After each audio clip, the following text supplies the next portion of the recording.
So this week's tip of the week is move quickly on good tenants.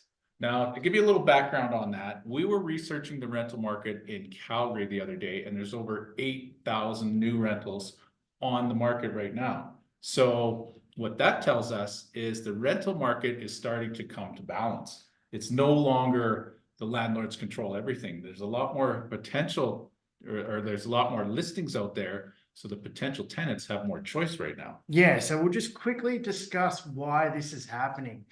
The buildings that are getting built right now, 60% of them in Calgary are purpose rental buildings, and it's flooding the market. Like, we have to tell you guys, we didn't expect this, Tim, this year, did we? We were talking about this earlier in the year. There was a shortage of rentals. Rental prices went through the roof. Tim, we've seen amazing rents for suited properties, for basement suites, upstairs, even garages this year went from roughly 200, 250. We've seen people getting $400 for garages.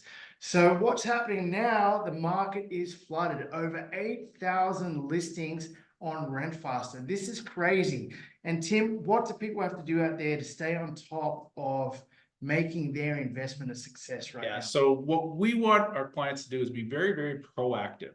So if you've got a tenant's lease coming up, say in 3 months or 2 months, what we expect that you do is you go talk to the tenants right away to see if they're going to renew. Offer them some options. Jump on it right away, because if you don't, that tenant's going to start looking around and they may find a couple of places that are equivalent to yours, but at a cheaper rental rate. Yeah, I mean, we had a call from one of our investors, Amish, that owns 2 suited properties in Winston Heights. He's getting $2,700, I think, on the upstairs and $1,700 downstairs, and the garage is rented out separately. Now, he doesn't even like the people upstairs. So I said to him, you don't have to be proactive. He called us today. We're going to help him legalize his basement suite so we can qualify for his next rental property using the income from those 4 suites to get him another rental property after this one. But I kind of said to him, Amish, you have to watch out when you have 4 suites. You know what? You don't want everybody to get up and go. And we've seen this. So what everybody has to understand out there is tenants look at the rental ads. They're looking at other properties in the same neighborhood. They're looking at the quality. They're looking at the price point. And if they can go and get something cheaper and better, they're gone. Okay, so we need to stress that there's no loyalty at all, especially when you have inflation where it is, you have people going through tougher times. If they could save $1, they're gone. It's nothing for them to move. So you either be proactive and you have a chat to them and see what they want to do. If they're thinking about re-signing, you can ask them what's holding them back, what price point at that stage do they want to sign at, and then it's up to you.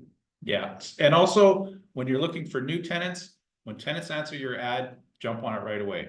You don't have to go and show them that day or that minute, but make sure you respond to their emails or their texts or their calls right away, so that at least they know that you're interested in them, and as well as they're interested in your property. Yeah, and people that are getting us to right now do our crew property leasing, we're telling them they have to be super aggressive. So we just listed a place in Glamorgan tonight, and the range, Tim, in there was from 2,600 to 3,400. And this house was in the middle. It wasn't fully renovated, but it was well kept. And we kind of said, you know what? We wouldn't be the highest, we wouldn't be the lowest, we would be right in the middle, and we wouldn't go above $3,000.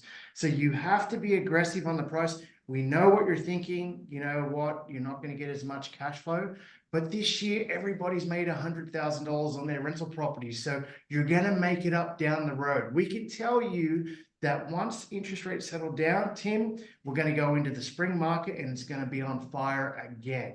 So yes, you may take a haircut on the cash flow, but you have to get those properties rented and you have to rent to good people. We would rather you have a good choice of people and be a little bit lower, so you can maintain that asset and get more money down the road for it. That is our crew tip of the week. If it's your first time seeing our crew tip of the week, subscribe to Crew TV. There's plenty of tips on there. Hit the bell so you get the tips every week. And that's it. Yeah.